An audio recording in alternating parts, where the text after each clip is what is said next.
नहीं साहब, आपका पार्सल।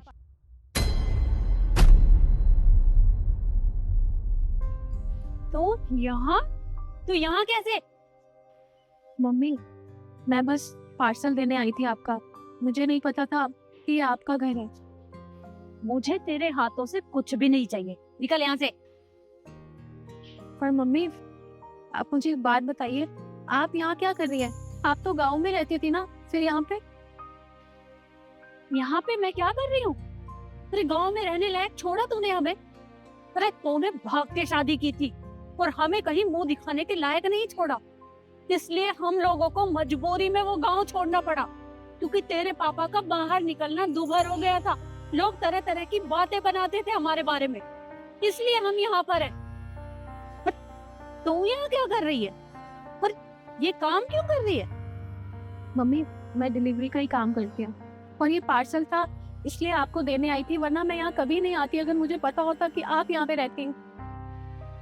तुझे ये काम क्यों करना पड़ रहा है? कि तेरा आदमी कुछ नहीं कमाता? नहीं मम्मी, ऐसी कोई बात नहीं है। मैं ये काम अपनी खुशी से करती हूँ। अरे इस काम से मुझे 2 वक्त का खाना और रहने के लिए छत मिलती है, और इस काम में करने में बुराई ही क्या है? अपनी मर्जी से करती हूँ। आप ही अपना पार्सल लीजिए, मुझे और भी जगह पार्सल देने जाना है। लीजिए। देख, मैंने तुझसे जितना पूछा है ना, सिर्फ उतना जवाब दे। बात घुमाने की कोशिश मत कर। मुझे ये बता कि तू ये काम क्यों कर रही है, और क्या तेरा आदमी कुछ नहीं कमाता? मैं आपको क्या बताऊं?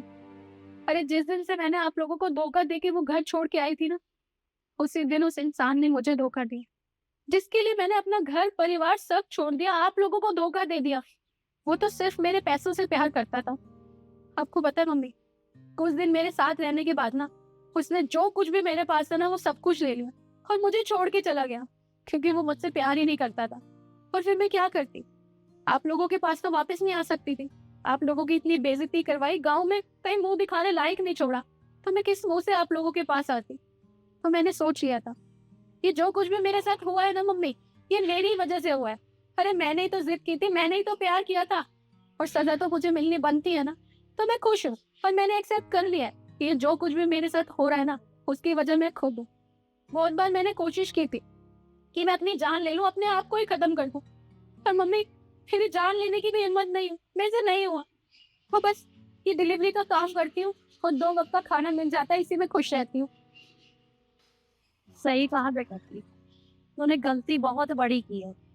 पर तुझे पता है, करते बच्चे हैं, लेकिन भुगतना भुगतना माँ बाप को पड़ता है। वो किसी के आगे मुंह उठाकर नहीं चल सकते।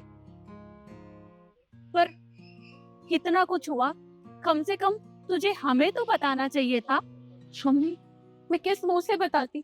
अरे आप लोगों को इतना हर्ट किया, आप लोगों को कहीं मुंह दिखाने लायक नहीं छोड़ा, मैं किस मुंह से आती आपके पास कि मेरे साथ ये सब कुछ हुआ? नहीं मम्मी, मैं नहीं आती, और मैं अभी भी जा रही हूँ। बस ऐसे कि तो आप मुझे माफ कर देना। मैं जानती हूँ मेरी गलती माफी की लायक नहीं है, पर फिर भी मुझे माफ कर देना। देख बेटा, तेरी ये सब हालत है, मुझे बिल्कुल भी अच्छा नहीं लग रहा। तेरी ये हालत देखकर मुझे बहुत दुख हो रहा है। मानती हूँ कि तूने बहुत बड़ी गलती की थी, तेरी गलती माफी के लायक नहीं है, पर क्या करूं, माँ हूं ना, अपने बच्चों को ऐसे दुख में नहीं देख सकती। तुझे ये काम करने की जरूरत नहीं है। आज से तू हमारे साथ रहेगी, हमारे घर में। अंदर आ। नहीं मम्मी, मैं आप लोगों के साथ कैसे रह सकती हूँ? अगर भाई और पापा को पता चलेगा तो वो और ज्यादा नाराज हो जाएंगे। अरे वो तो मेरी शक्ल तक देखना पसंद नहीं करते होंगे। नहीं मम्मी, मैं जैसे भी हूँ ना, मैं बहुत खुश हूँ। आप बस अपना ख्याल रखती हो।